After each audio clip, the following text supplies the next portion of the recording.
Hey everyone, I'm at the Marriott here locally in the DC area, one of the Marriotts here in Northern Virginia. And I'm actually here for a conference. It's the first time since, gosh, I think 2019 since I've been to a conference. Actually, fall of 2019, the ERE conference I went to. Actually, higher conference in New York. That's like the only time, the last time I traveled outside of the DC metro area. Okay, so I'm actually here for a recruiter conference. It's called recruitDC. So I'm trying to learn a bunch of stuff on what's going on in recruiting and sourcing. So for people for long-term viewers, you all know what I do. But for the newcomers, my actual day job is a recruiter or a sourcer. I can do either role. So the difference is the sourcer finds people and who might be a good fit for the position, and then contact the team about their potential fits. The recruiter uh, develops a relationship with the candidate to make sure they're a right fit for the position, and then they communicate to the hiring manager of how they feel. Uh, so I'm actually here for two reasons. One, to learn what's going on in recruiting and sourcing. I haven't been to a conference in 4 years, as you've seen. And second is that I'm not going to go into for detail, but I am looking for a new job, new opportunities and such. I do have a plan B and plan C in place. I just need a plan A, basically a job with benefits, essentially. So that's why I'm here right now. So let's head to the conference and I'll show you around. Are you seeing I'm not. I'm at Deloitte. It's good. I'm actually billing on a contract, so I'm really excited. Yeah, sure.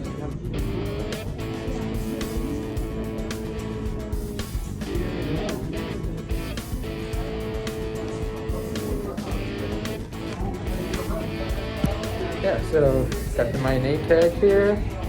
Kind of bigger than I thought, but yeah, here it is.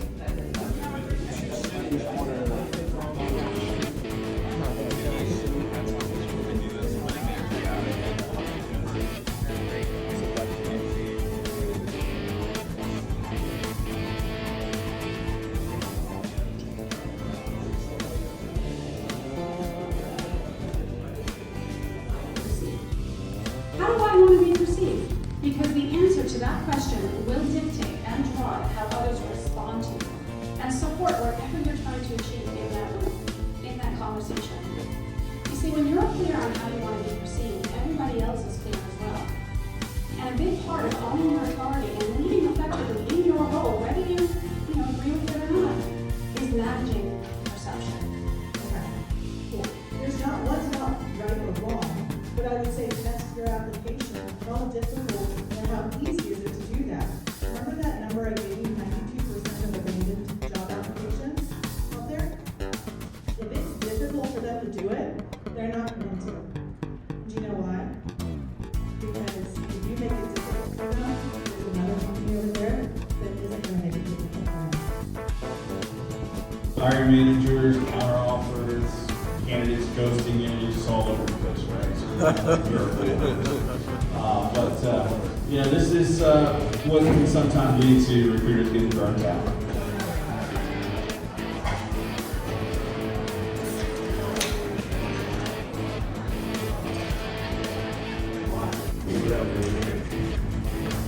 Hello, recruitDC. My name is GPT-4, an advanced artificial intelligence language model created by OpenAI. I'm delighted to have the opportunity to speak to you all. I'm on the regular. And the first string that we have here is telling LinkedIn that I want to see those software engineers that have Kubernetes. I want to go beyond the paywall because actually when I go and I use Google or Bing to index LinkedIn, I get more search results than if I went into LinkedIn itself or went on LinkedIn Recruiter. The catalyst of change. Now say, we are the catalyst of change. You are the catalyst of change. But the key is this, the reason why I had you say it twice when I said I am, because it lands totally different. Because everything you do in recruitment within your agency, it all starts with who? You. All right, so the conference is done here at recruitDC. So I'm about to head out to the Mosaic District to get something to eat and actually do a little bit more shopping. And I'll give you the full details of the conference, how I feel about it. But yeah, so let's head out.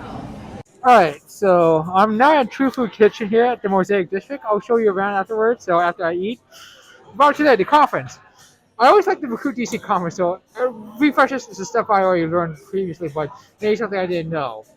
The two things that was more interested in the sessions were the AI stuff, and also the your custom search engine to do your searches to find people and such. So I learned to do much better on that front on the Google searches. The AI, I learned a little more about that, but there's always be a question on this one, and that question is, what are the decision makers going to do? I have no problem with the session. I think the session did pretty well breaking down what AI does, what does it well, and what it can't do, and what not to do through AI. So I love Mike Goforth's presentation on that one. I do think this is going to be part of the decision makers who decide um, how to do with AI. Some might view this as an enhancement. Some also view this as a scapegoat to use it for cheap talent. So you don't have to spend any talent on humans. Just buy the AI that does everything, which you really can't do because really, this AI can do art, and not by like stealing copyrighted art and downloading people and such.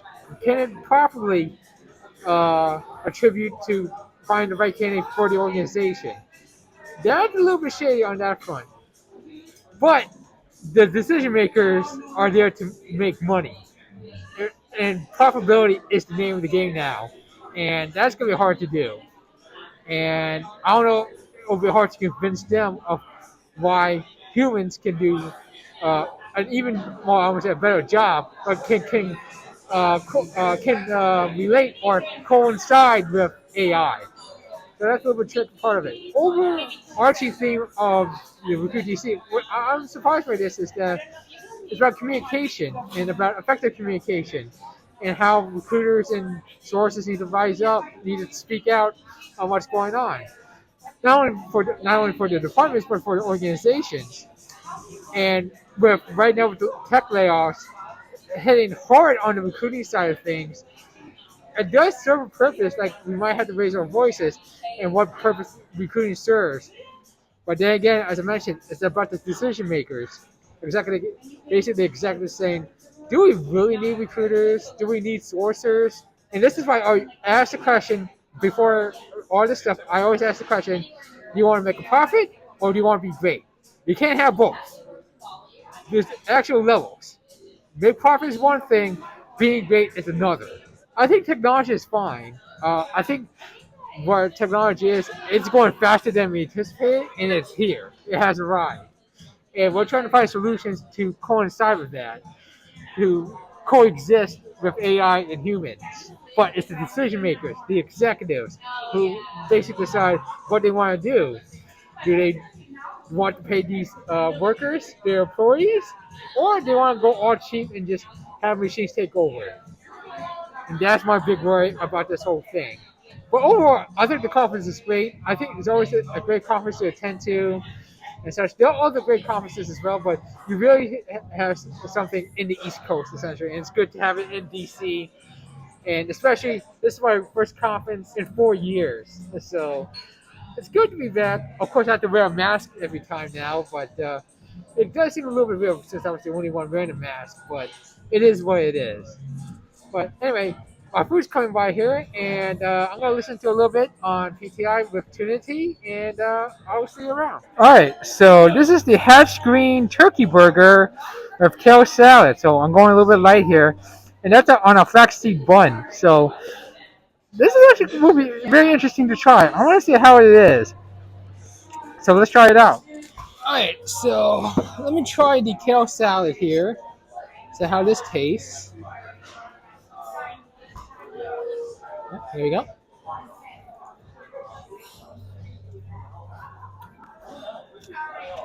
I mean, there's the bitterness of the kale, and then you still got the sweetness from the cheese, the saltiness of the cheese mixed this up a little bit on that.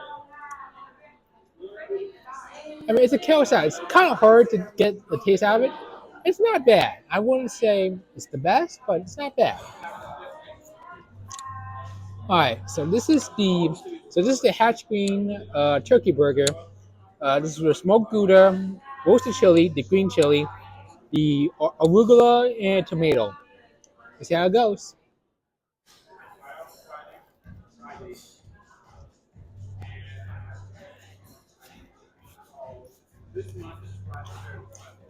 I think it's not bad. I think it's a little bit lacking of the sauce, mixing the textures and such. I actually really like the turkey. I like the turkey burger. Not the best turkey burger I had. The best turkey burger I had was at Rumors. It was a blackened turkey burger. I go there every week.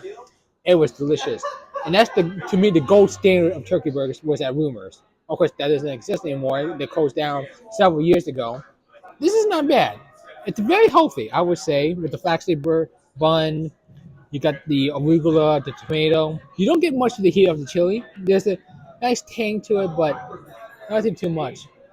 I think it's just lacking a bit of the sauce, just a little bit to blend it all together. But it's there. I think it's solid by itself. It's good by itself. I think it could be better. I still don't mind it, so it is what it is. I do enjoy it. So, all right, so we're at the middle of the Mosaic District here. So as you see, you have the Target here. That'll be our next destination. But I want to show you the others here. So you have this big billboard here and such. So basically, there's a bunch of shops over here, shops and apartments.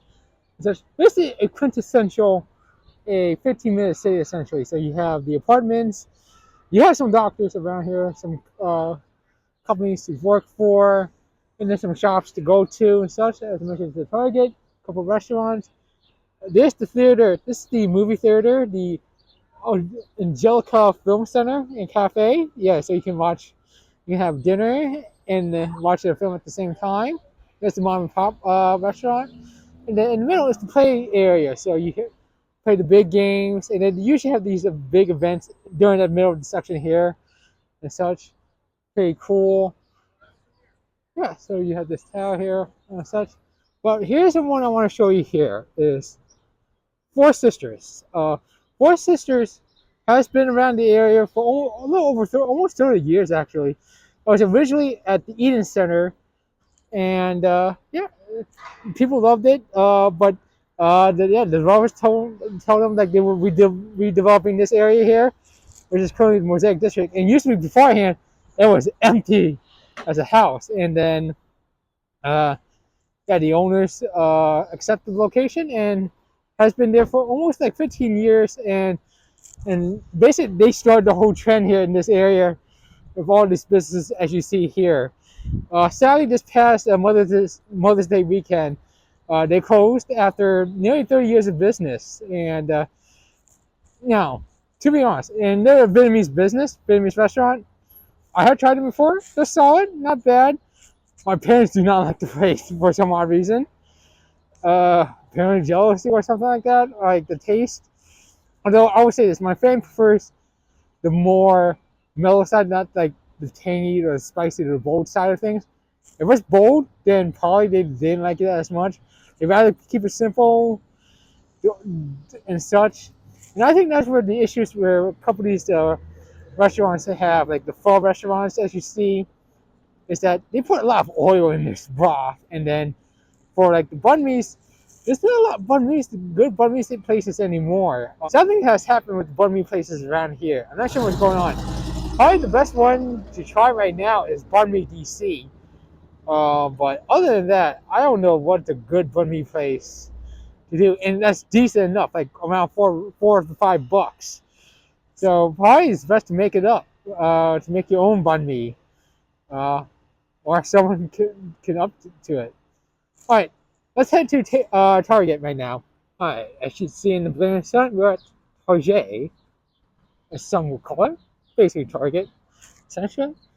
And we're just going a little bit shopping because I have the gift card from Call Crazy, so I'm gonna pick some few items I need, and here we go.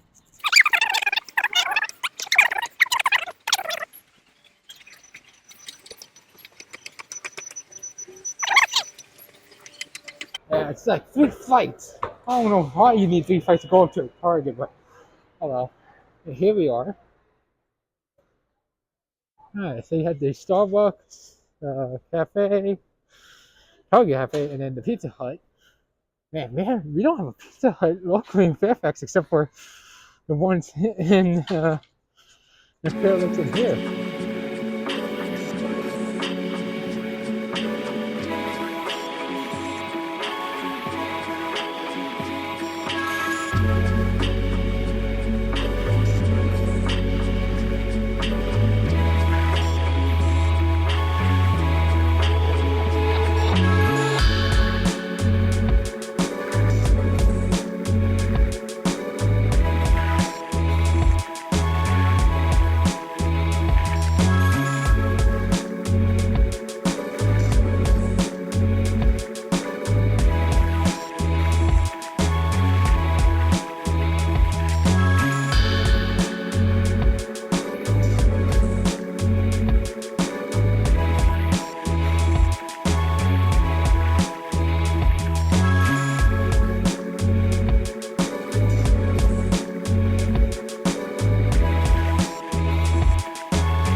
So here's the upcoast area of the Bay Area here. It's the middle of the Mosaic District. So there's a few things here to do. There's the fountain, there's the Bay Area with the park, cornhole. Speaking of video games, okay?